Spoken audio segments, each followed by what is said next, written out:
Today I'll be teaching you guys how you guys can play Spotify and YouTube at the same time. Now it's pretty simple. So I'm going to open a YouTube video over here. Video is going to open up. And what I'm going to do is open up Spotify and as well. So I'm just going to mute the song for copyright reason. And as you guys can see, so the song is being played and the YouTube video is being played as well. But the thing is, this works for desktop.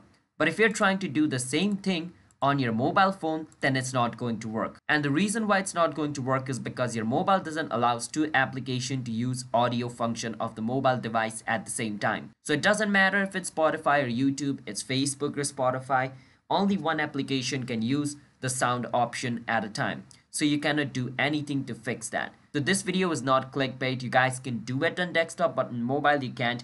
And I'm making this video so that other people don't fool you into downloading some stupid app and hacking your phone or putting virus in your phone.